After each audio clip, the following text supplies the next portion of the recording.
If you love pixel art like me, here are the best looking games of 2024, where I have personally identified 10 of my favorites which look absolutely stunning, so stick around to find out what they are, and I'll rank them in order as well by the end of the video. With this list including farming sims, action platformers, metroidvanias, roguelites and more, so let's begin with Momodora Moonlit Farewell, the latest installment in the Momodora series all about shrine maidens and priestesses battling demons to save their villagers. As is signature of this developer, this game has gorgeous pixel art and animations, with action-packed gameplay focusing on melee combos, dodging enemy attacks and firing arrows at enemies, with a sigil system allowing you to customize your playstyle, also with their signature giant ladies, and is one of the top 10 best looking games of the year. Similarly, another sick looking title is First Cut Samurai Duel, an intense arcade sword fighting game set in feudal Japan, of course drawing upon titles like Bushido Blade, but fully side-scrolling and in pixel art. Each strike is lethal, requiring precise timing and strategy, with the intuitive combat system allowing you to aim your sword to block attacks and strike around your opponent's guard. You can parry attacks, dodge, dash to close the distance, and interrupt with a well-timed shove, with customization options for each piece of your fighter's attire, and also multiple game modes including local multiplayer, survival, but also laser swords, floating weapons, zombies, and more. This video is brought to you by Tales of Fate, a pixel art action-adventure metroidvania that stars 3 characters working together to save the fantasy lands of Fauna. Our main protagonist is Reynard the Fox, who is driven to uncover a mystery hidden by his tribe for generations, using his nimble movement, crossbow and ice magic to battle enemies. And along with Varkan, a great sword-wielding armored pig warrior, and Cole, a koala assassin with an affinity for dark magic, they embark on an epic journey through the world. Combat is the focus here, in which you can seamlessly switch between the 3 characters on the fly, using them together in combination to annihilate anybody that stands in your way. Characters have a variety of upgrade and power-up options, split into skill upgrade trees and equipment, varying up the combat and giving you plenty of options to play how you like. Interestingly, there is an old-school JRPG-style overworld map which you use to get to different locations, but the entire world is interconnected and is accessible without going through the world map, so it's a full Metroidvania experience in that sense. Of course, the pixel art here is a highlight and looks absolutely gorgeous, so it's no wonder that this easily exceeded their Kickstarter funding target, and it's down to the last few hours as of recording, so check out their campaign page for stretch goals and rewards, which includes an adorable plushie at higher tiers, and also wishlist the game on Steam via the link in the description below. January continues with Anomaly Agent, a cyberpunk action platformer where you play as Agent 70, tasked with stopping anomalies that threatens the balance of the world. The game features fluid combat, allowing you to use extraordinary anomaly weapons to defeat opponents through melee techniques or firearms, where you can change up your gameplay experience by upgrading the character in various ways, with the story unfolding based on your choices and allows you to unravel mysteries and shape the fate of the world. Joker Poker Balatro is a roguelite deck builder that combines traditional poker hands with unique Joker cards to create diverse synergies and strategies as you attempt to score high enough to pass the level. Do be careful though, this game is insanely compelling and has that just one more run kind of gameplay loop, with many players losing hours and hours of their life to this game, and it's so good that some people say that this is Game of the Year material. We also had the 1.0 release of Secrets of Grandia after something like 9 years in early access, being a pixel art action-adventure RPG that is a throwback to the SNES era. It does have commonalities with Zelda games in terms of look and feel, especially due to the dungeon crawling gameplay mixed in with a life sim crafting element back at your home base, with activities like fishing, crafting, pet taming and mini-games also having co-op support for up to 4 players and is excellent. An action platformer of interest is Berserk Boy, one that is inspired by Mega Man, but where you possess the unique ability to transform into various elemental forms: lightning, fire, ice, air, and earth, each offering distinct abilities and combat styles. You are switching between these depending on the scenario presented to you, allowing you to adapt to diverse challenges and environments on your way to thwart the nefarious Dr. Genos in order to save the planet. Subterrane Mines of Titan is a turn-based survival game in which you awaken from an abandoned stasis pod to find yourself in a doomed mining camp on Saturn's moon, Titan. You have to endure the evolving horrors lurking beneath the surface by getting resources, crafting equipment, researching new gear, and confronting overwhelming odds to uncover your true fate, being a dark, atmospheric game with the turn-based, grid-based aspect being fairly unique. Slice and Dice is a strategic roguelike dungeon crawler that combines turn-based combat with dice rolling mechanics in which you assemble a team of up to 5 heroes, each equipped with a unique set of dice representing their abilities. During battle, you roll these dice to determine your actions, with the option to re-roll up to 2 times per turn, adding to the strategy. The challenge then lies in effectively managing your re-rolls and leveraging each hero's strengths to navigate through procedurally generated encounters and thus have pretty sick looking art. Apparently, YouTube timestamps and chapters break when there are more than 50 of them, with there being character limits in the YouTube description as well, so the workaround is that I made a downloadable PDF of all the games in this list, which you can get via the link in the description below. Drawing inspiration from early 90s games, Froggo's adventure Verdant Venture is a retro-inspired 2D platformer that follows Froggo on a side-scrolling quest through 7 diverse levels. I really like the throwback pixel art with relatively straightforward gameplay that we have seen before, but you do have the use of an extendable tongue which you can use to capture enemies and objects, either consuming them for power-ups like Kirby or hurling them as projectiles, giving you more options, and is just a neat little game. A sequel of note is Necrosmith 2, the Necromancer Simulator, which allows you to build undead beings by combining body parts from various fantasy races, resulting in plenty of variation in your undead army. These creations can traverse challenging terrain such as mountains, rivers, and lava lakes, but do require specific parts to do so, allowing you to expand your influence and conquer the world, but you must also defend your Necromancer Tower when needed. Your home base is the hub area for various upgrades necessary to become more powerful, and new in this sequel is the addition of colossal undead titans, which you need to create to rival those of your enemies and has a very compelling gameplay loop. Autoforge is a 2D side-scrolling factory builder title, so think Factorial but as a platformer, and you get some idea, in which you play as a resourceful golem, building and automating production lines, exploring a vast procedurally generated world filled with both wonder and danger, having to defend your creations from various threats. Factory building games can be very addictive, so to have it in the form of a 2D side-scrolling platformer is a breath of fresh air, having a structure where you can go into new biomes to explore to get new resources, and is an early access title of note. Rounding up March is Pepper Grinder, a dynamic 2D platformer which was pretty anticipated but perhaps fell short in terms of sales expectation, given that it had the Devolver marketing machine behind it, but it's still a great game worth a play. The core mechanic here revolves around a drill, which you use in combat, but also traversal and movement, digging through the ground like a fish in water, which lends itself to clever platforming challenges. It's fast, frantic, and pretty fun, if a bit short in terms of overall duration, but is still recommended by me. A cool Metroidvania based on a Canadian sci-fi post-apocalyptic movie of the same name is Turbo Kid,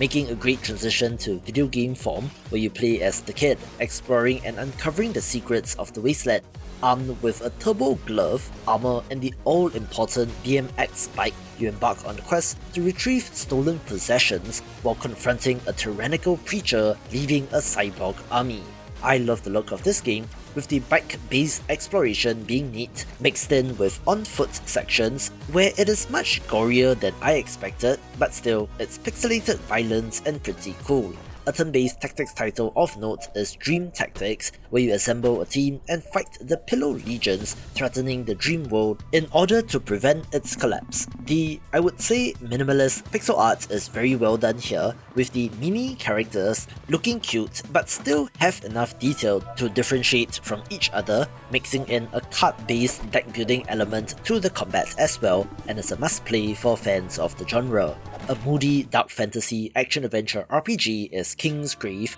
where you play as a king revived from the dead, only to find his land overrun and his people in peril, now having to work to restore your fractured realm. At one point, it was described as having Metroidvania elements, although I use that term with side-scrollers only, but you get the idea, with some ability unlocks here which allow you to access new areas mixed in with combat, puzzles and a resource management aspect, since you need to rebuild the villages to strengthen your domain, and it's worth checking out. One of the biggest hits of the year is Rusty's Retirement, a bottom-of-screen idle farming simulator which kicked off a wave of such games, allowing you to manage your farm while attending to other tasks on your PC. You play as a robot, embracing a tranquil farming lifestyle in retirement, planting and harvesting a variety of crops, producing biofuel and automating processes with the assistance of customizable robots. It's a very chill, cozy and relaxed experience where sitting back and watching the robots go is pleasant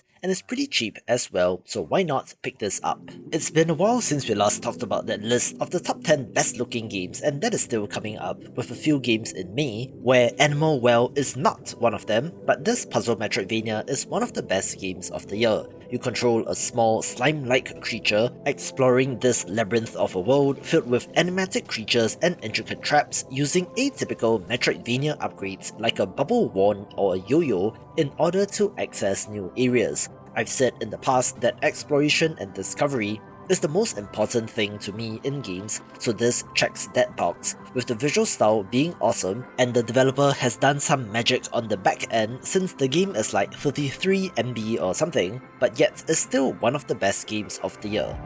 Mech Oasis is a 3/4 view roguelite tower defense game where you play as a war clerk, leading a team of animal heroes in a battle for survival against relentless waves of mutant plant enemies, blending strategic tower defense with action-packed roguelike elements. You are building various defenses in a free-form way while also getting into the thick of the action yourself with a wide variety of levels and maps and procedural generation to keep things fresh. Not to mention the variety in the playable characters themselves, which has been expanded upon with DLC. The engineering-focused roguelike RPG Rogue Voltage lets you construct your own skills by wiring together various modules, possibly being the most unique roguelite of the year. You can build intricate machines to zap monsters and trigger satisfying chain reactions while still having to keep in mind your energy usage, whether it's powering your weapons, healing, or storing energy for more powerful moves in subsequent turns, and is definitely one to try.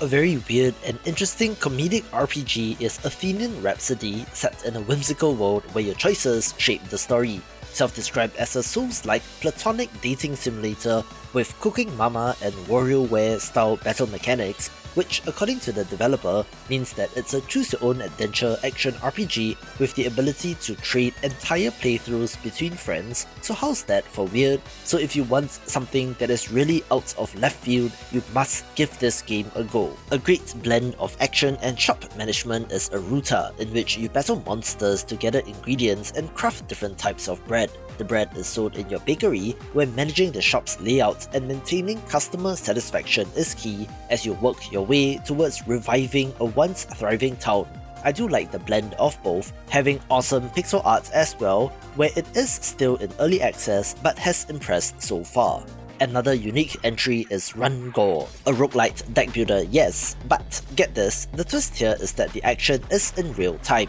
Yep, that means you cannot sit around and take your time to decide what to play, but rather are frantically playing cards to damage enemies, since they are also constantly attacking you, while still having to maintain some semblance of strategy. Each playthrough is unique with randomized events, gear and enemies to face, although it does have some memes, so depending on how you like them, this may not be for you, but the core concept of a real-time deck builder is worth a look. I absolutely love the look of Sea Blip, an open-world pirate RPG that is one part Terraria, one part Stardew Valley, and one part Sid Meier's Pirates, where you can explore a vast archipelago, engage in naval combat, and uncover hidden treasures. As a pirate captain, you can increase your infamy by taking on bounties, upgrading your ship, and recruiting a diverse crew, having a variety of life sim style activities including fishing, farming, and treasure hunting. Also, cheekily having a straw hat in this game, so if you know, you know, and is on the list of the top 10 best looking games of the year.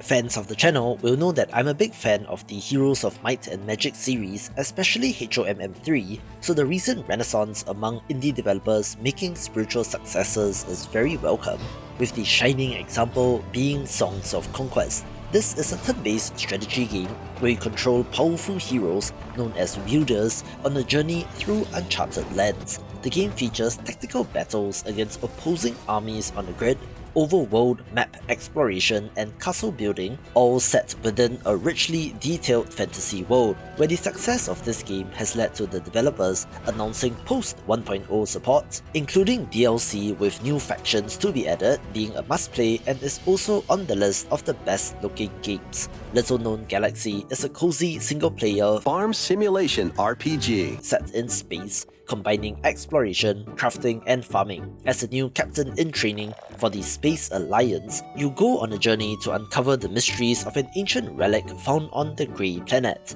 This has a variety of activities including customizing your living space with machines, decoration and furniture, as well as planting crops to sustain your crew, and is a very cozy kind of game. A co-op focused 8-bit Metroidvania that pays tribute to the classics is Pampas and Selene the Maze of Demons, where you control descendants of Greek warriors exploring a vast castle to defeat monsters, demons and the Dark Priest with the help of the gods. This game has a huge castle to explore, 10 dungeons to discover and conquer, and various items and abilities to enhance combat, with the throwback look being excellently done and is for fans of the genre. Tiny Breaker's Camp is an indie game that combines classic brick-breaking action with roguelite elements. You can choose from 3 heroes, Knight, Witch or Rogue, each with unique abilities and a progression system, where this, interestingly enough, has a campaign mode set in a charming, minimalist, pixelated fantasy world. As you battle enemies, you can unlock new spells and skills, giving you more options in combat, with the meta progression system contributing to the one more run gameplay loop.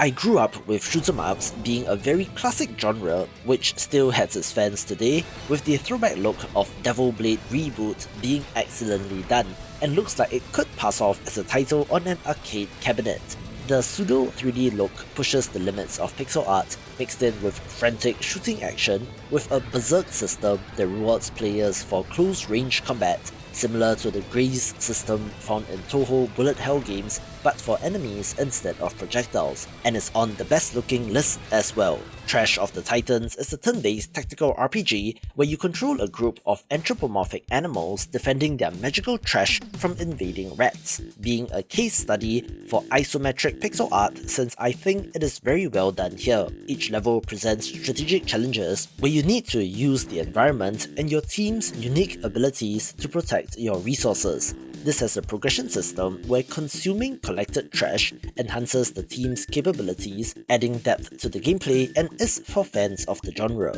If you love pixel art, developer Sky Devil Palm is one to follow since their games all look awesome, so much so that they will double dip in this video, with Questmaster essentially being the Zelda maker that Nintendo has yet to create, being a build-your-own action-adventure title where players can design intricate dungeons filled with puzzles, traps and monsters. Inspired by classic dungeon crawlers, this has both single-player and local co-op modes where you can build and explore dungeons solo or with friends, with creativity being key, since players can upload their creations for others to experience, having released several updates with new tilesets and environments giving you even more options to build and might be worth picking up. Rounding off the month is Scowled Against the Black Priory, a retro-style party-based CRPG set in a dark fantasy realm filled with tragic heroes and Lovecraftian horrors, having a branching narrative where choices significantly impact the storyline, and where you engage in tactical turn-based combat that demands strategic thinking.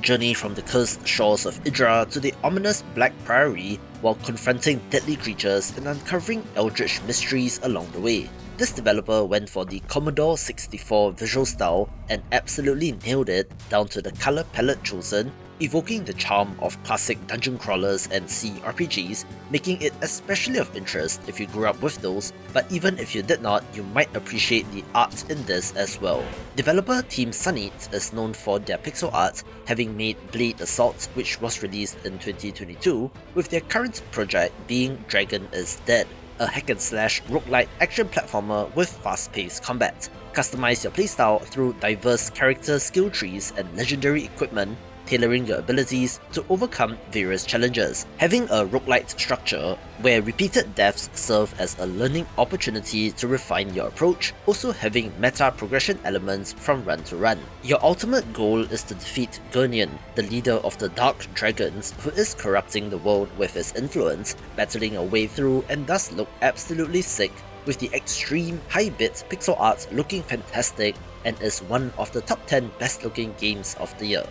I had my eye on Sandwalkers prior to release, since this pixel art roguelite exploration RPG is from the developers of Legend of Keepers: Career of a Dungeon Master, being fairly similar in terms of turn-based combat, but where you are on the side of the more traditional good guy protagonists. You lead a caravan across diverse and perilous terrain on a mission to find and revive the Mother Tree Umama, assembling a team of unique characters as you battle environmental hazards and monstrous enemies. Along the way, you build relationships with neighbouring tribes, trade for goods, and uncover knowledge to aid your quest. And in roguelite fashion, if you do fail a run, the knowledge is then passed on to the next caravan, which then gives you a better chance of succeeding where it did stumble at launch, but seems like it's in a good spot now, with mostly positive reviews and might be worth a look if you passed on it the first time around. A fan favourite title is Until Then, seen in this video on 101 of the best games to check out, being a narrative adventure game that follows a high school student experiencing unsettling deja vu after a global catastrophe known as The Ruling, which is set in a fictionalized version of Metro Manila. I believe the Filipino gaming community has to be mentioned when talking about the popularity of this game, since they are the ones spreading the word, where it hits home for them in a manner similar to A Space for the Unbound for Indonesian players, with the writing and story being good. As people vanish and memories become unreliable, the main character, along with their friends, look into a mystery that challenges their perceptions of reality, weaving Filipino cultural elements into its storytelling, and has become one of the most successful games of the year. July saw the release of the much-delayed Gestalt Steam and Cinder, a gorgeous pixel art Metroidvania, which had a notable pixel artist working on the game, set in a steampunk world teeming with automatons and hidden secrets. You adventure in the underbelly of the city, hoping to foil the plans of the corrupt overseers,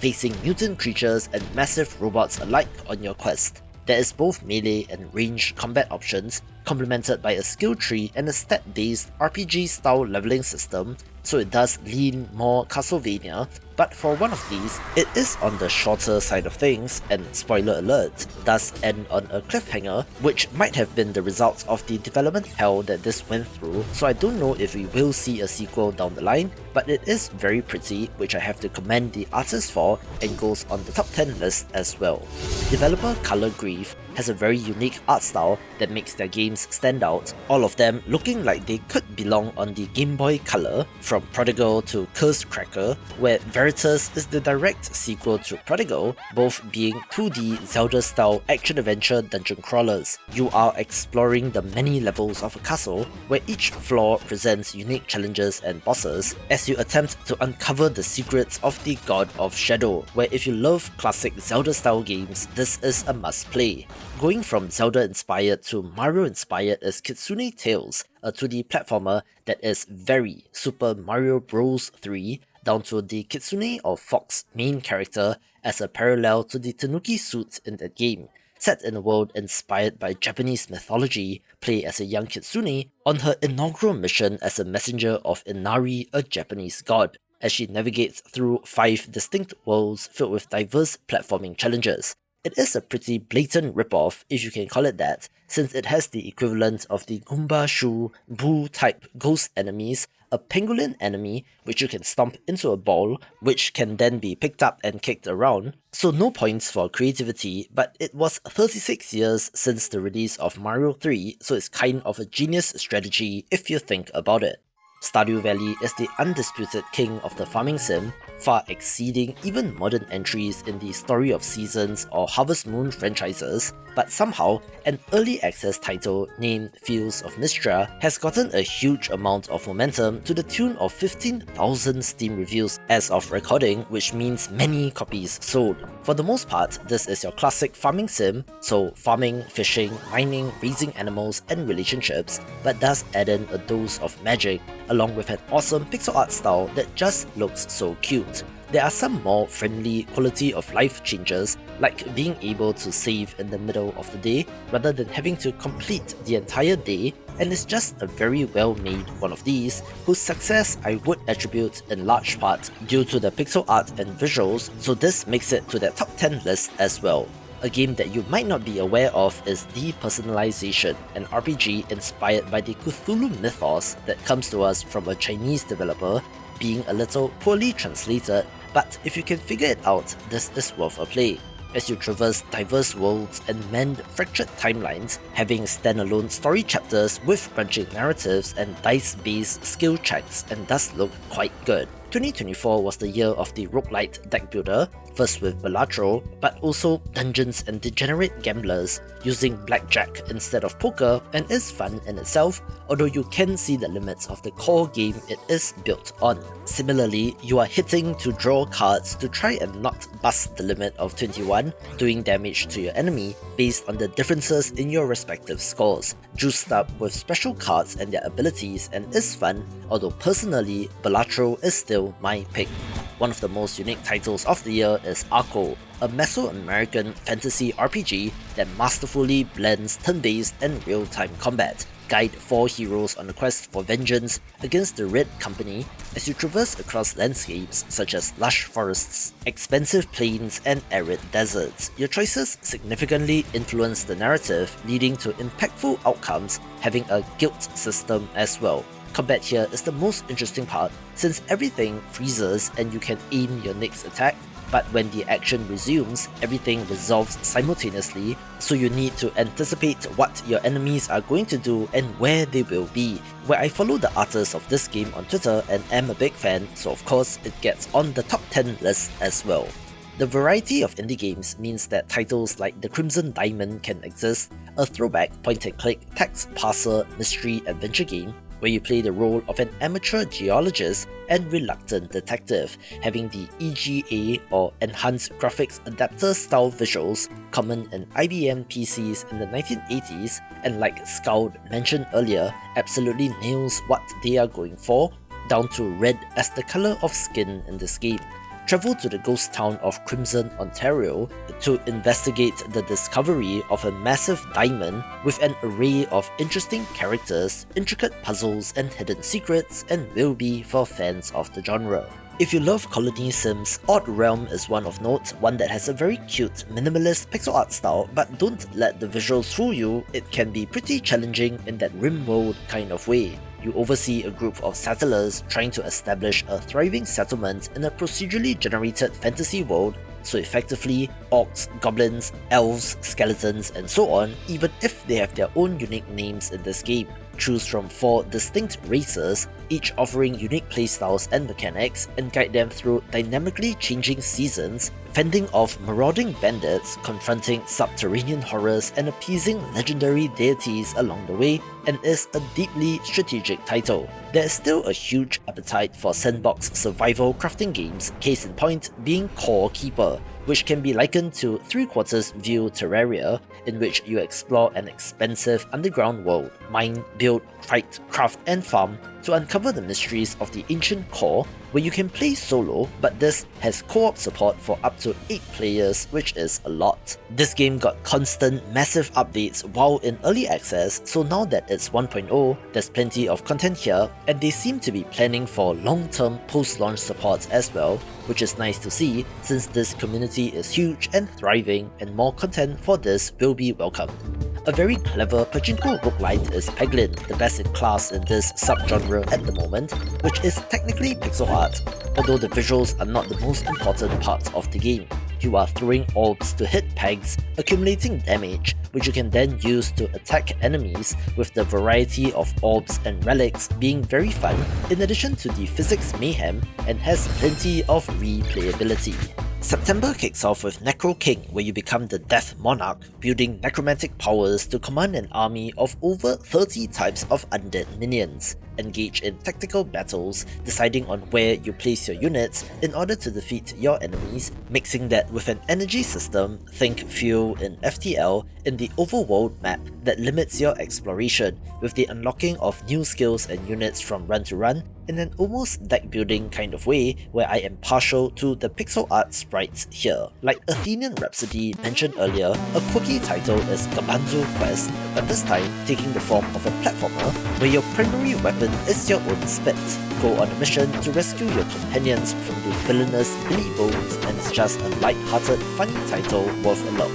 One of the best games of 2024 is Shogun Showdown, a turn-based roguelite tactics/strategy title with deck-building elements whose most direct comparison that I can think of being Into the Breach. Strategically position yourself and time your attacks to overcome adversaries where enemy intent is made known to you, and you can use your skills to dodge and avoid, or even for them to attack each other. Enhance your abilities by upgrading attack tiles and create powerful combos, having a one more run gameplay loop, and I would say it is up there among the greats in this genre. Taking its cues from anime, Mirage Feathers is a rail shooter where you pilot a cybernetic air superiority fighter from the Federation's Feather program, destroying wave after wave of enemy aircraft with unlimited ammunition. The action is very fast with great pixel art and is reminiscent of classics like Space Harrier but with a modern twist. Drill Core is one of the newer entrants in the mining roguelite subgenre, in which you oversee a planetary mining operation, drilling into planets to extract resources, while managing workers, researching advanced technology, and defending against alien threats. This adds that tower defense elements as you construct defenses to fight off enemies from above, with interesting differences in the mining portion as well, since there is physics and cave-ins can kill your workers. Strategically balance efficiency with safety as you decide between maximizing profits and ensuring worker well-being, having that excellent Fallout-style narrator to introduce the game as well, cheekily saying that the company has a safety-first culture where it is ranked as the number 3 top KPI after profits and earnings, so it's that kind of tongue-in-cheek humor. The developer of Chef RPG has a YouTube channel that is worth a follow, in which this is a life sim title in the vein of something like Stardew Valley, but where you play as a chef aiming to build a culinary empire. Manage your restaurants down to the minute detail of placing down furniture and determining the layout, forage and hunt for fresh ingredients yourself, and befriend over 20 unique characters, each with their own stories. Like games in this genre, this has a dynamic world that changes with the seasons, offering a variety of activities such as cooking and exploration, with the pixel art food in particular looking so delicious and is chugging along nicely in early access. A fantastic looking title is Nano Apostle, a dark sci-fi boss rush action game where you play as a child augmented with lethal nanomachines striving to escape a top secret facility. This game features intense reaction-based combat and introduces the unique destruction point system where you can identify weak points in enemies and exploit these to destroy them more effectively. The cybernetic boss designs are awesome, along with great looking pixel art and animations, but just fell short of the top 10, but it's an easy number 11 in this list of the best looking games of the year. 2024 also saw the release of UFO 50, the culmination of 7+ years of work and hundreds of man-hours of development time, coming to us from Derek Yu and friends, which includes the developer of Downwell among others, where 6 people made 50 unique full games, which is one of the most impressive things that I have seen. These are framed as the work of a fictional game developer from the 1980s with the titles resembling games from that era, although some do have more modern systems and mechanics, ranging from platformers, tactics titles, an idle game, beat-em-ups, strategy, and a full-on JRPG and more, where it is difficult to point to any one title in particular for this collection, but my god, what a concept and execution on this, and I have to give it a spot among the best looking games of the year. We round off September with Bloomtown: A Different Story, a turn-based RPG with monster taming elements mixed in with a life sim which is set in a 1960s Americana-inspired world. It tells the tale of two siblings as they visit their grandfather in the seemingly idyllic location of Bloomtown, but something darker is afoot, and you have to defeat the demonic creatures hiding in the hearts of the residents of the town. It is one part Persona, one part Pokemon, and one part Earthbound, having fun combat and great pixel art. The end of the year was backloaded with awesome pixel art games including Victory Heat Rally, an arcade-style racing game that combines retro aesthetics with modern gameplay, coming to us from developer Sky Devil Palm, who you might recognize from Questmaster mentioned earlier. There are various game modes, the main one of interest being the extensive single-player championship mode, but does also have quick arcade Grand Prix, multiplayer races with up to 3 friends, and time trials to compete on the global leaderboard, so if you're a fan of the classic arcade racer, this will be of interest. A more straightforward looking title is Spin Hero, a roguelite symbol builder that follows in the footsteps of Luck Be a Landlord, requiring you to select and place symbols on the slot machine to increase the probability of it showing up, which then combos together to defeat your enemies. There are 4 playable characters, each with unique abilities and playstyles, with over 120 types of symbols, leading to synergies to discover,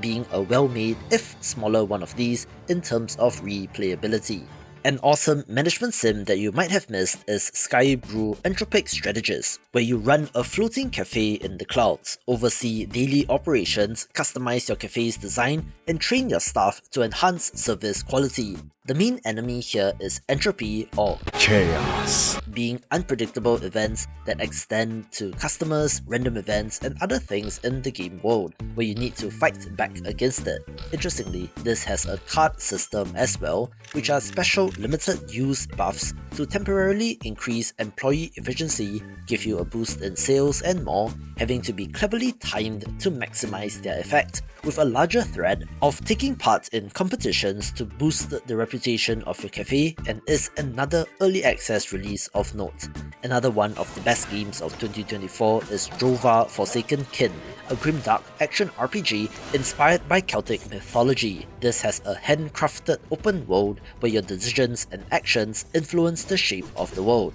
being able to ally yourself with either of the 2 main factions, each pushing their own agenda. In this society, the power to control nature's spirits has been discovered, leading to conflicts among whether or not this should be done, with freeform exploration, challenging combat, and meaningful choices, being inspired by the Gothic RPG series, which is somewhat of a cult classic and has translated very well into the modern age. Back to roguelites with Dunjungle, the monkey roguelite platformer where you have to defend the jungle from a corrupting force transforming its peaceful inhabitants. As you venture through the ever-changing dungeons, temples, crypts, and other mysterious locales, you'll encounter a variety of unusual enemies and bosses, being able to use an array of weapons, spells, and relics to combat these foes, and is doing nicely for itself with over 500 Steam reviews as of recording, which makes it of note. We also had the 1.0 release of Zero Civet, a top-down extraction looter-shooter where you explore a procedurally generated wasteland,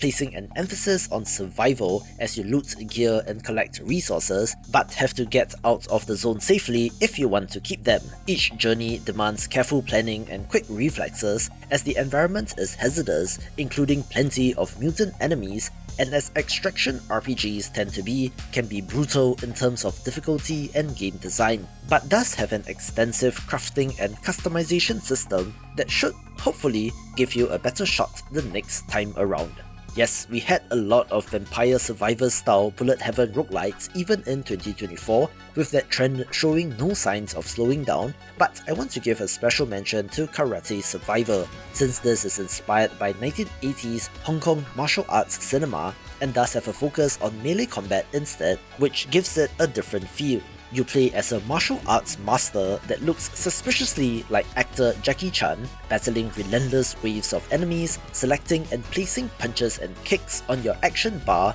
to create dynamic combos and attack sequences. Like in the Jackie Chan movies, you can use improvised weapons such as plates, bottles, brooms, poles, and more, as well as the environment itself, pushing objects at enemies or to collapse scaffolding to your advantage, and is something different worth a try. One more 1.0 release of note is Slime 3K Rise Against Despot, a more classic bullet heaven title, but comes to us from a developer who has decided on and stuck with their signature art style and color palette, being set in the same universe as Despot's game, which extends to Despotism 3K. You play as a sentient blob of slime on a mission to overthrow its creator, the Despot, mixing bullet heaven style action with a deck building system, allowing you to unlock, upgrade and combine various cards as you add on a ridiculous number of weapons and abilities to the slime, from electric shocks, acid attacks, AK-47s, summoning zombies or throwing explosive watermelons, and is one of the better entries in this sub-genre. What is old is new again in Ilin, a roguelike sandbox RPG that is the follow-up to the free Japanese title Ilona, and mixes the classic turn-based, grid-based movement and exploration with the sandbox experience, where you can truly do anything in this game, from crafting, base and town management, player housing, fishing, theft, music, farming, livestock breeding, childbirth, setting up shops, tourism and much more. This game accounts for and reacts to your every move, where the emergent stories that come out of this are amazing. Check out Steam reviews for more examples, with people dumping literally hundreds of hours into this game, so take this as your warning. Technically, Metal Slug Tactics is made by an indie studio, but of course uses the legendary IP from SNK, where it reinvents the classic run-and-gun arcade series into a dynamic roguelite tactical RPG, cleverly translating some of the mechanics into this game. You assemble a squad of characters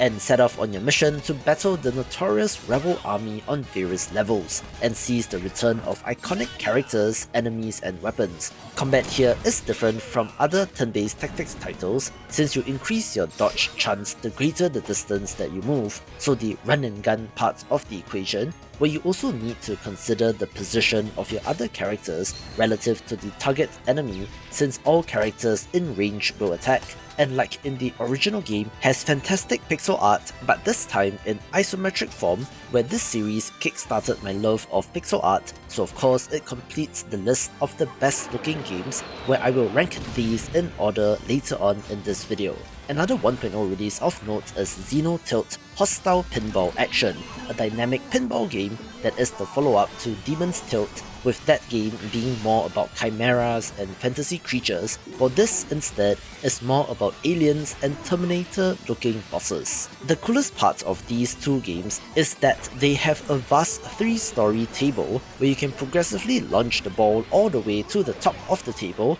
with unique challenges and encounters in each section, which adds to the high score chasing fun, where this is high-bit pixel art but is rather zoomed out, so it might not look like it at first glance, but is still a gorgeous title in my opinion. A game more about the writing than the arts is Locomotive, a point-and-click adventure game set on board the Reyes Express, where you are one of the prime suspects of a murder committed on the train. The death of Lady Unterwald prompts an investigation into the case, filled with eccentric passengers and hidden motives, where you have to prove your own innocence by exploring, gathering clues and talking to the other characters, having traditional point-and-click mechanics, clever puzzles, good pixel art and excellent voice acting. Another adventure game of note is Mercury Abbey, a 2D side-scrolling detective adventure game starring anthropomorphic animals. This game is centered around a mansion with mysterious going-ons at an abbey up in the mountains, where our dynamic duo must investigate in order to solve the mystery, being a more linear narrative adventure but does have some light puzzles.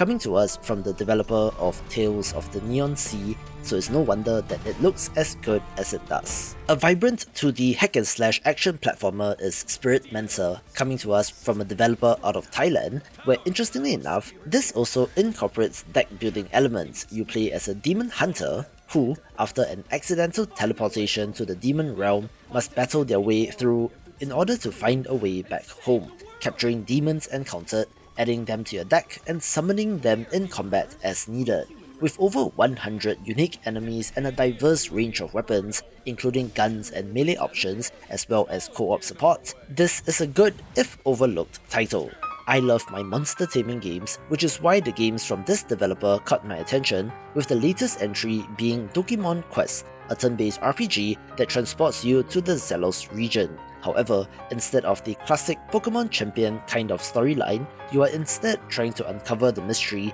behind your missing childhood friend. Having over 140 unique monsters and more than 80 characters in this open world, it has the classic turn-based combat system and monster catching mechanics that we have come to know and love, but I just love looking at monster designs in games like this, and is an excellent throwback title. A cool looking survival horror title is Enigma of Fear, one that mixes 2D sprites with 3D objects in the environment, in which you play as Mia searching for her missing father, the head of a paranormal investigation organization in a place known as the Perimeter, which is said not to exist. This is your classic survival horror experience, having to scavenge for resources with limited ammo, so you need to use melee weapons where you can, along with finding clues and solving puzzles in order to progress, with there being a big YouTuber being involved in this project, and looks like it has paid off for them. After a bit of a delay due to a hurricane, Anton Blast released in December, a few months after their initial planned release, and is a 2D action platformer where Anton goes on a rampage through hell in order to get his booze back from Satan himself. Of course, this is very Wario Land inspired, similar to the 2023 hit Pizza Tower, in which you are making your way through the level, having to gather enough speed and momentum to use the clutch mechanic to break through obstacles and enemies. You have to get to the end of the level and hit a button which triggers the destruction of said level, now having to do the platforming in reverse to get back to the start, and is a study in level design, with there apparently being an appetite for this kind of game since it is going very well for them in terms of sales. One more 1.0 release of note is Caves of Qud, a science fantasy roguelike RPG that also spent a ridiculous amount of time in early access, with the developers adding more and more to it, and currently has a massive amount of content. Like Elin mentioned earlier, the appeal of such roguelikes is how the game accounts for what seems like a near infinite number of possible interactions between the systems in the game, since, for example, you can swap your mind into a door in this game, or clone yourself, and you can probably also make clones of yourself as a door, where poking and prodding at the game is part of the fun as you discover weird interactions. It does actually have a main story quest and even a role-play mode where the game saves and allows for reloads at checkpoints, turning into a more classic RPG, but the core roguelike mode is where it's at, and is another potential title to spend hundreds of hours in, so come, live and drink, friend. There have been a number of notable, small, paid, incremental or idle games that are completable and are very compelling, with Dixium being one such title, all about digging to excavate ancient relics to build the world's greatest museum and is worth every penny. Alright, so the top 10 best looking games ranked would be Devil Blade Reboot, Fields of Mistria, Momodora Moonlit Farewell, Dragon is Dead, Gestalt Steam and Cinder, UFO 50, Sea Blip, Metal Slug Tactics, Arco, and Songs of Conquest. Watch this video for the best upcoming pixel art indie games.